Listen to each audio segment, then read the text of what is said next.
Recording in progress. So I'm delighted to be with Claire Tribbin of Heritage Revival.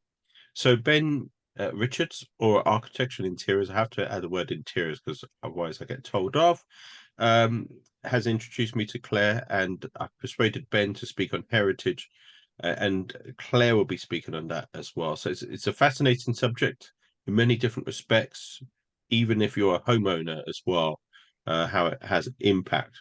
Claire, your presentations are going to be focused on retrofit, on trends, but just to go back, why heritage? What made you passionate about heritage? Well, it was the way I was introduced into architecture. Work experience and so forth was on listed buildings, and it's just a fascinating, never-ending subject, really.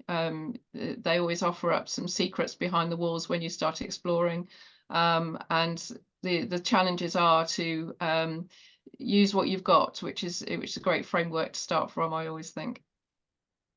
So, and your experience of heritage buildings has included working on a site in Bath at Gainsborough Hotel, which you were a project architect, which got the European Hospitality Awards 2016, a number of other awards shortlisted as well.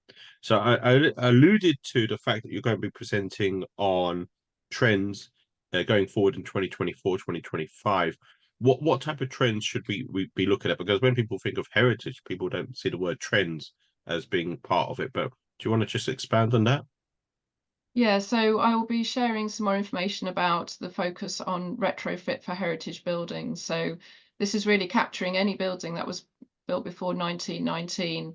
So not just listed, but also those older properties which have traditional materials. And if we're going to retrofit our properties, that is to improve their thermal performance, reduce our energy bills, we need to be doing it the right way for the older properties, because they can quickly deteriorate, trap moisture, cause mold to happen if it's not done the right way. So this is a big focus for the government at the moment. They're funding skills opportunities, and research and knowledge banks to help everyone to be more aware of the extra challenges that you have when you retrofit a heritage building. Yeah, so just to clarify to the listeners for something which I didn't realize myself, the heritage building doesn't necessarily mean it's grade 1 or grade 2 listed. It doesn't have to be. It pre 1919. So developers out there thinking, you know, getting into the heritage market and so forth. And I know Ben's going to go through some case studies, but is there anything else you want to add before we come to the end of this short video? I know you're going to go into a lot more detail. I've seen your slides, and I'm sure it's going to be very content rich. But is there anything else for potential attendees to take away? Yeah, so we'll also be looking at some high-level case studies that have happened recently across the country where very large projects have suffered through lack of foresight, really, through not examining their historic context. So that is not just whether your building is or isn't listed, but if it's in a conservation area, or if it's the backdrop and setting of a listed building.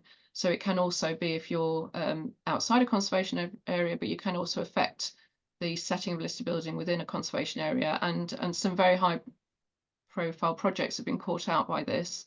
And just to highlight to the audience that it's going to be key to do your research, right at the beginning of a project, so you can try and navigate these challenges before they become an expensive problem.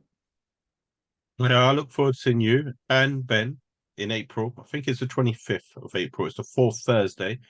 Venue's easy to get to. It's central London. It's London Bridge Hotel. It's not next to a heritage building, plus because it's a brand new building, the Shard, but it's still a key landmark building. Although landmark means something different, as I was discovered as well with you in the US. But so the magnificent Shard, or just underneath, which we're located at, which is the London Bridge Hotel. So as I say, that's in April, and it's heritage for me because it's my 14th year anniversary of hosting monthly property events, not necessarily in London Bridge Hotel. We've been there for the last 6-7 years, but in other locations as well in London.